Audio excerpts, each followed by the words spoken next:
Hey everybody, DayTraderRockStar here. With a market radar going into the next week, which is the week of, well, it's going to be Father's Day weekend. So let me throw that Father's Day wish out to everyone out there. But it'll be for the week of June 19th. June 19th, probably the last week of school for a lot of kids too. Today's market pretty flat. The S&P's off 1 and change. Dow's down 8, well up 8 actually. Nasdaq is down 11. Pretty flat day. Starting off looking at the hourly chart here, and pretty choppy. Again, a tight range, flat day today. Not much going on. I mean, that's on the hourly. The 5-minute, you could see pretty much flat since 12 o'clock. It's been a non-event today. We had a little dip this morning, came back up, just hanging up here. This is some textbook channels that we've had. We have some great textbook divergences. Rising channel, the pullback, the break back up, the chop. We all, after all is said and done, we're pretty much started off. Again, we could put a line out here and see that we're just trading around this big average, right around that 24.30, 24.35 area. Last 10 days. So the daily, again, what can we read into the daily? Like I said, we have this nice tight channel happening. We're holding the 20-period moving average. We're slowly pulling back. I think that's overall a generally bullish signal here as the stochastics rotate back. Some lines there and stuff. Don't get confused. It's just a carryover from other time frames. And as we get further oversold, and we can even bounce here, and we're holding strength, that's just a typical divergence, a price stochastic divergence. So the daily is actually showing us a little positive flavor there. Hourly, we already talked about, not much going on. And the 5-minute, how'd the 5-minute act today? Well, we tend to be on the right side of the 5-minute. We started off today. It was kind of embedded, not giving us any really good signals. We might have pulled out a divergence signal right around 11 o'clock. We flatlined here, rotated back down. Not much going on. Not a good day, really, to find any significant moves. But that happens. And that's an important rule to remember. Not every day is going to give you the opportunities that you need. You don't want to force the opportunities to either. Just let them come to you. You want not to chase or try to make something happen. The market will always give you an opportunity, and we know how to identify it. If it's not there, it's not there. You can't try to make something happen. You'll probably end up getting chopped out or bored out of your trade. So we do have those. We do have those days, and they tend to happen on Friday. So going into next week, my personal opinion, I kind of touched base on the HPS watch list that goes out to members. I kind of touched base on the potential, the obstruction of justice investigation that's going on. Now, there's an investigation going on. Pence already hired a private attorney. I mean, it's just a distraction, yeah. The obstruction of justice is, I think, a little bit more... has a little bit more credibility than collusion with the Russians, because it is what it is. He did fire Comey, and he did mention that he was firing Comey because of the situation with Russia. So you put 2 and 2 together. You can't just, if he was under investigation and then fires this person who's investigating them, that's obstruction of justice in some way, some weird way. But how does that play off? Being a neutral spectator, outside spectator on this one. How does that play out? There is the potential for further news, and that's going to move the market. Once it blows over, I expect the market to move higher. So we have that going into next week. Does anything break? Tradeometer overbought. Anything break over the weekend on this that causes the market to get a little volatile next week? These are things we can't predict, but we have to watch out for. But overall, the market here very strong. I'd say once we get through this, and nothing really, nothing should come of this. I mean, obstruction of justice was also something they charged Clinton with. To get the real story behind what the process is with the impeachment. Even if it does work, they throw some spaghetti against the wall and it starts to stick. What does it really mean? Now, I'm not a political science major, but we've seen it happen, actually, and it But the market will react. Oh, look at a little selling divergence here. I'm going to catch this one right here. Let's take a order filled. Let's take a short here fast. We had a short back over here. I ended up taking it off. Didn't really get much out of it. We got a little pullback. It started moving back up. I ended up taking it off. But now, I kind of like this. This is a nice divergence. It just happened to be catching it because I'm doing the video here with you. Did I take a long here or did I take a short? I wanted to take a short here. I think I did push the short button here. Holy crap, don't tell me I pushed the wrong one. No, I'm short. All right, and that's a little divergence. And it's a 3 o'clock divergence too. So,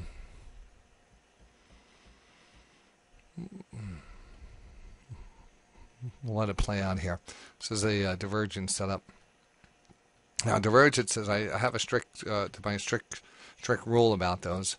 They do happen a lot at the open and at the close. The 3 o'clock time frame, will we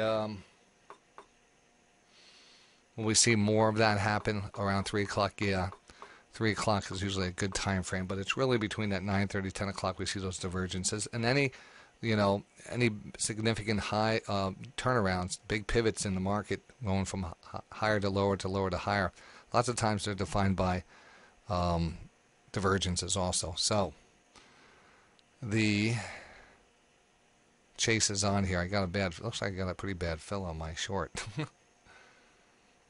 Tight stops here tell me Dollar Tree director bought $250,000 worth of stock in the big gap down. I believe that tight stops. I was thinking about looking at that.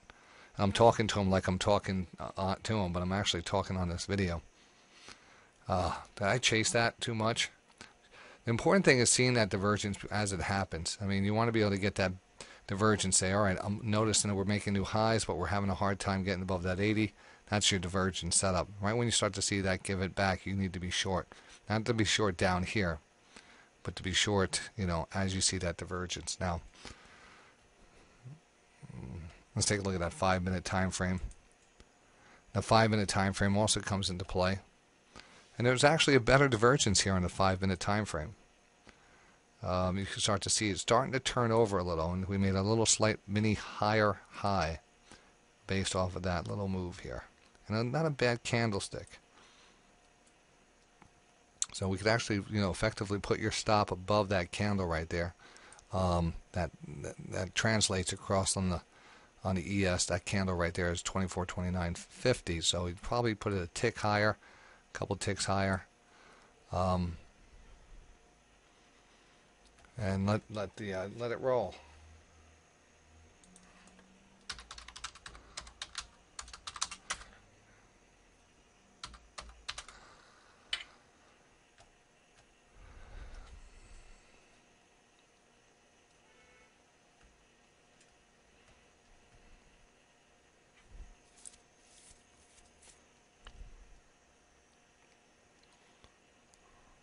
All right, so we're talking about, I'm not going to waste this time. We're talking about the market going into next week. And again, kind of neutral on my side. If news comes out, I think there is a slight chance of news. So it kind of gives you that little caution, a little hesitation going into next week. But this will eventually clear up and things will get right back on track. And the market's giving us great opportunities. I'll review some of the HPS setups we had triggered this week. All right, because they're really impressive. And again, the HPS are the stocks you get sent every week on this day. I just finished my HPS watch list for this week, but this was the one from last week. We'll show you some of the setups, explain how it works, get a little education out of that as we let our setups here. So, Capital One Finance, probably one of the better, the best sector of the week. We're looking at the financials.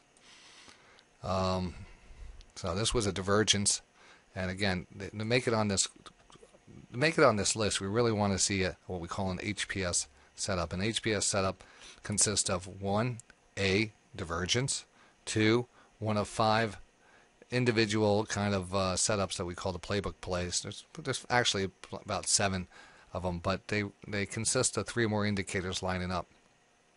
So in this case, you had a perfect channel trade, a 1, 2, 3 channel.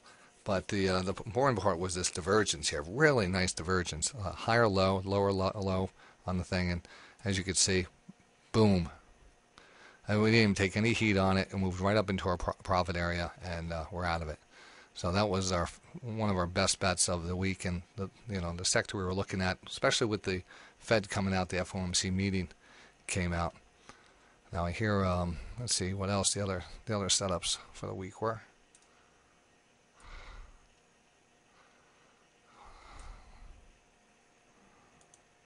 All right, come on.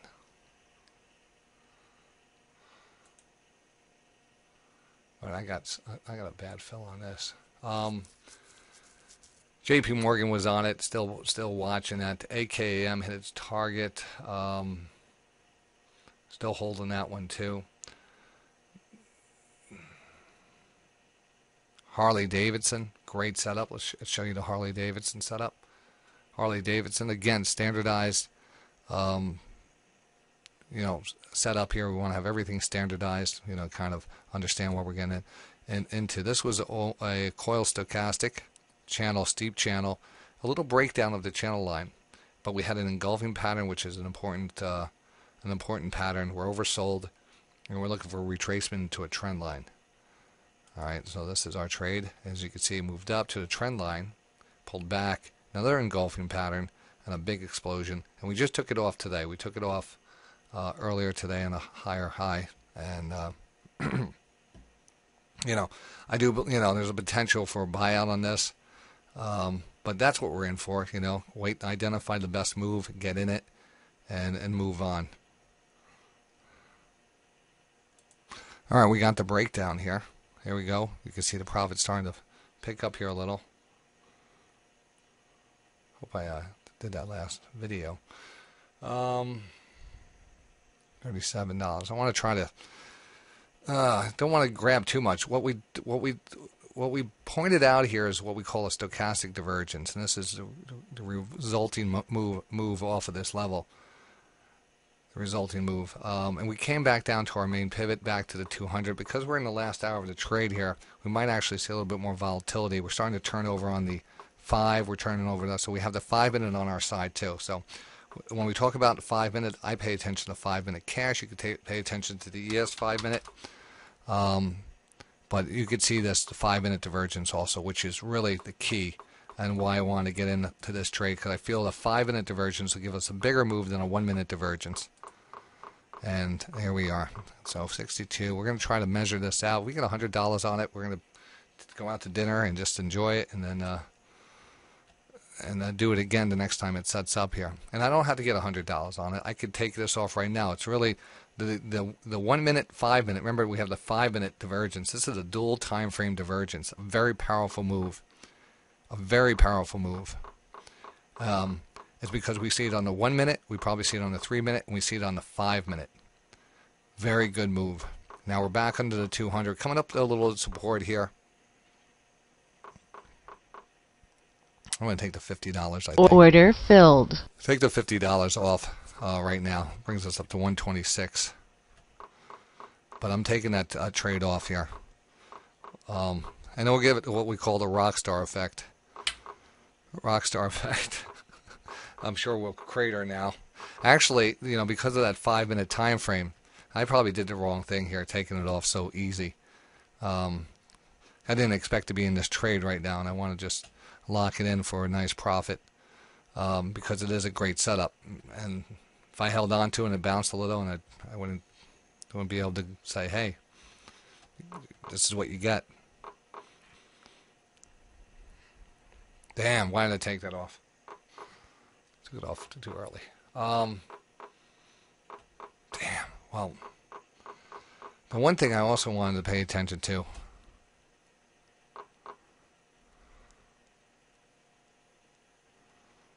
are my hedges going into next week. Now,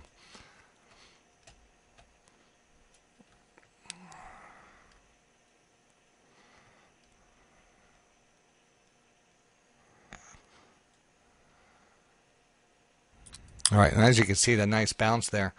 Things can come back real fast. So when we get a divergence, be it a 5-minute or 1-minute, our first criteria And when I say criteria, first exit site, scenario plays out when you have that rotation of that time frame where you have the divergence gets back under 20. So many times we get that little bounce. This is just a short-term maybe bounce. It could be a longer-term bounce, but that is your first opportunity if you're a hyper scalper or it's just a quick scalper on that time frame. If you're looking at the 5-minute, you might want to take it through that bounce and hopefully another rotation down. But we did the right thing. Now I also took off my on that little push. I had some SPY puts that were expiring today, and they had a little value premium left in them, so I took them off for a little loss. Maybe we'll hit them again next week. There was a SPY puts I had. I got a couple of those, and we did good. We actually took a couple trades this week on the puts, and we did pretty good on them. That last one was a little tight going into the close today.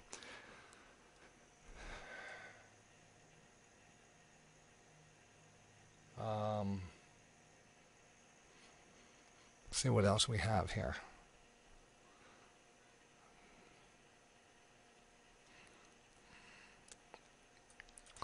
Just to let you know, this was also a divergence setup. It was a perfect textbook divergence. Well, we know what a divergence. I meant to say a tradeometer setup here. Perfect tradeometer setup right up against the 2950 area. So you have a divergence and a tradeometer, super signal, probably some other signals too. Don't forget, you can always look on the dashboard for your other signals. We actually had a 5-minute Rambot, 5-minute Rambot at 1240 here. That was a yellow box. If you ever see those boxes on the show, the yellow one represents a Rambot 5-minute and a box, and the circle, the yellow one, represents a Rambot buy signal, 5-minute. So we're sticking, even though you get 3 minutes of signals, you get 1-minute signals, we're setting it up for 60-minute signals and daily signals. You get the, I really plot the 5-minute, and as you can see, a nice 5-minute divergence here leads to a nice pullback. These are the tradeometers. Again, small little pullbacks, not much. This one was a much better one with a divergence. This one wasn't bad, and actually we were able to get a profit on that. And this one, again, you can see what happened to that. So they're, everything working out pretty good. I stress the importance of understanding your time frame and really understanding that the trade is not complete until you push that sell button. Lots of people will say, well, I want $1 on my trade, and you might only get 60 cents or 50 cents. And your indicator rotates back, and you go against it, and it's so obvious. Like right here, I have $50. I got a point on it. Bad fill, I got a point. Maybe down a little bit further. I wasn't able to get the best exit. I'm not to get the best entry, but I'm, on a divergence, I'm about to get some meat in between. And, that ended up to being $1. I have to accept that at that point and not worry about anything else and take that profit.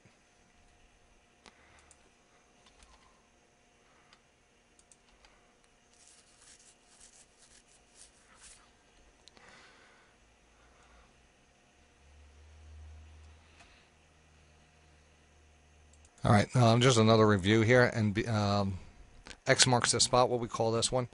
X marks the spot, 2 trend lines here converging. Either one of them you could trade off of. It bounced off here, but we were waiting for it to come down to this level. It did. Look at how it came right down to that lower trend line in range of this band here, and right from that band right up to our target, almost to the penny. We took it off. Now it's back inside this pattern. Like I said, going into next week, we have a lot of these that we kind of revisit and see if we get a nice pullback. We have a couple of those for next week. The JBHT, the Under Armour we're looking at. HP here is starting to pop here also right now. Could be setting up for something next week. But what a perfect setup there on this one. And again, you have to just wait for those to come to you. You have to get that perfect trend line. You have to get everything set up here perfectly.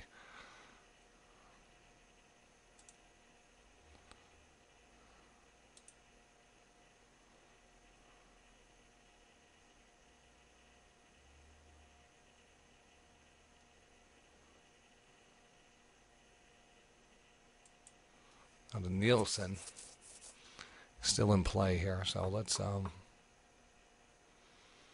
A lot of people asking me about the Nielsen every day. And again, it looks okay. It continues to look okay.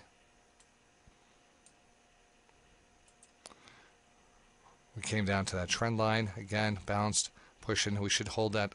I would say that trend line should represent your stop, or at least at this level. I think that stop is effective right now. So make sure we close above it. Seems like a little pullback. We're back into the channel. Want to get this back to midstream of the channel, which is right where our target is.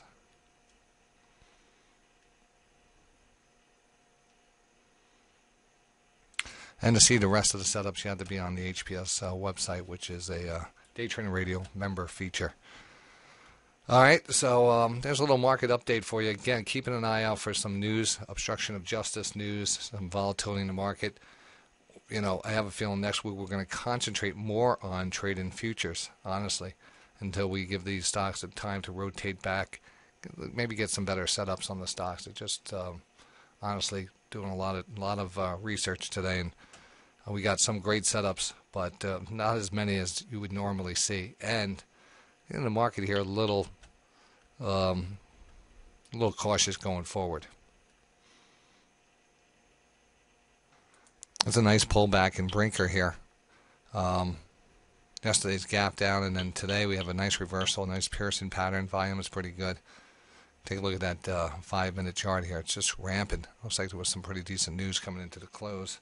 We're about a half an hour to go. Brinker here looking pretty good. Darden Restaurant, the home of Red Lobster, not acting as well. Probably, but a decent little pullback off the highs. Now we revisit the market. The market is finally closed, but a nice little run at the end of the day. So you can see that Divergence really gave us a nice little move down.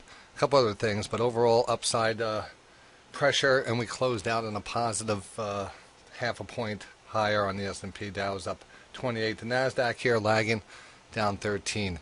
Going into next week, again, neutral to understand that the market wants to go higher. If there's any news out there, we'll take that in stride.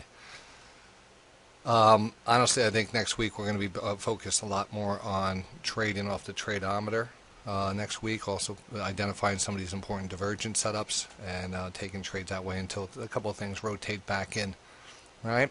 Have a great Father's Day. Everyone have a great weekend. We'll see you Monday. Don't forget futures open up 6 o'clock on Sunday evening.